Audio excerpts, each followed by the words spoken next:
This is going to be a super quick video tutorial on how to upgrade from firmware earlier than version 1.0 to firmware later than version 1.0. And the reason that's different than our normal firmware upgrade. So our normal firmware upgrade, we could just click here, click on wirelessly update the firmware and select our new firmware. To go from a version earlier than version 1.0 to a version later than 1.0, we need to use a USB cable. And the reason for that is, and there's a one-time thing just when upgrading across that transition from before 1.0 to after 1.0. And the reason for that is in version 1.0, basically we're restructuring how the memory is used on the machine. It gives us double the amount of space going forward, which is awesome for future improvements, but it creates a little bit of a hassle in this one-time update. So to do the update, first thing we're going to do is we're going to go here and we're going to download the installer for, there's one for Windows and there's one for Mac. So I'm going to show Mac first and then I'll show on Windows. So we're downloading this guy here. We'll open that up, go in here, and then we're going to need to use a USB cable. And this next step might not be required. It's very computer specific, but I'm going to show it just to be safe. It never hurts. So what we're going to do here is take off the cooling fan cover on our machine.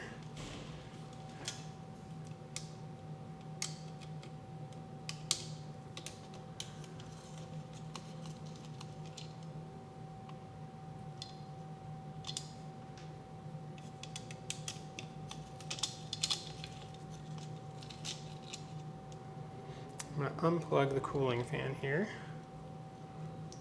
just to get it out of the way. Now you'll see there's a small black button right here. And this button is on the board for exactly this situation. It puts the machine into what's called boot mode. So what we're going to do is we're going to plug in our USB cable here. We're going to plug in our USB cable on our computer. And now what we're going to do is we're going to hold down that boot button and we're going to unplug the board, the power from the board. And now we're going to keep holding that button down, and now we're going to plug the power back in.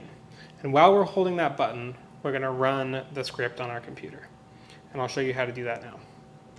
On the computer, we're going to run this full install.command by double clicking it.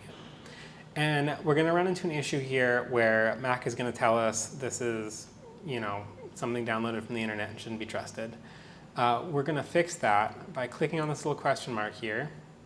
It'll take us to our thing here. We can open privacy and security settings, going down here, and it'll give us the option to open it anyway. And before we do that, we want to make sure that we've got our boot button held down. So what we're going to do is we're going to click our boot button. We're going to do open anyway. We'll authenticate. And now what this is going to do is this is going to completely erase everything on our machine and replace it. So it's going to erase all of our settings. It's going to erase our Wi-Fi password, everything. So you're basically going to be starting fresh, exactly like a factory original machine.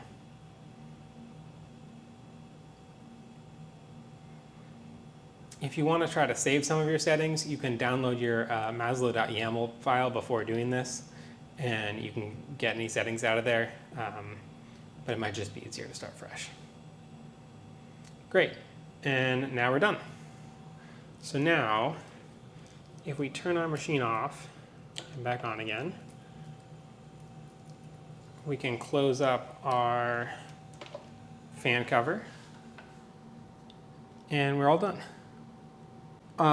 One more thing to note here is that our machine used to be on our Wi-Fi network.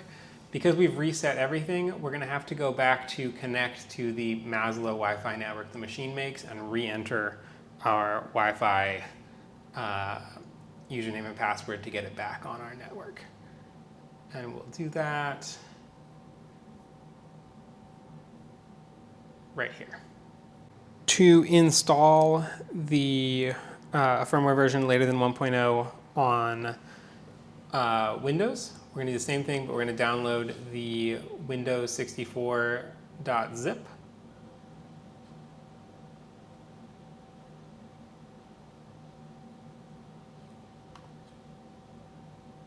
And we actually don't want to open it that way. We want to go in here, and we need to extract it before we can open it.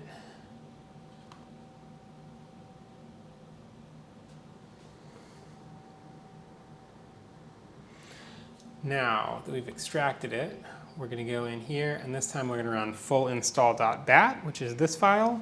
But again, first we need to plug in our USB cable.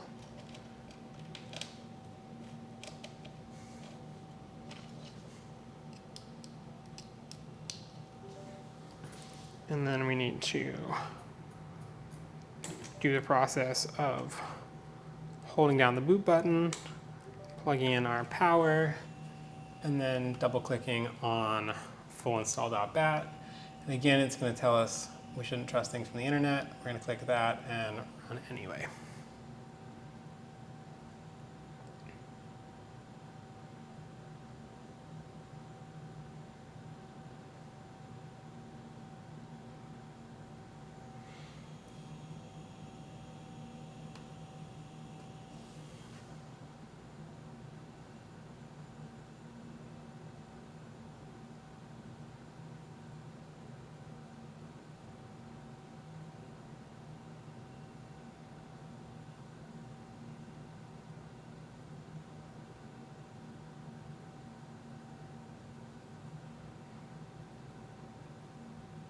And we're done. All right, so we'll turn the machine off and back on again.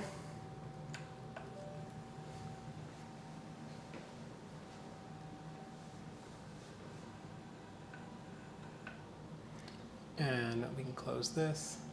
And again, we've fully reset the machine to factory original settings everywhere.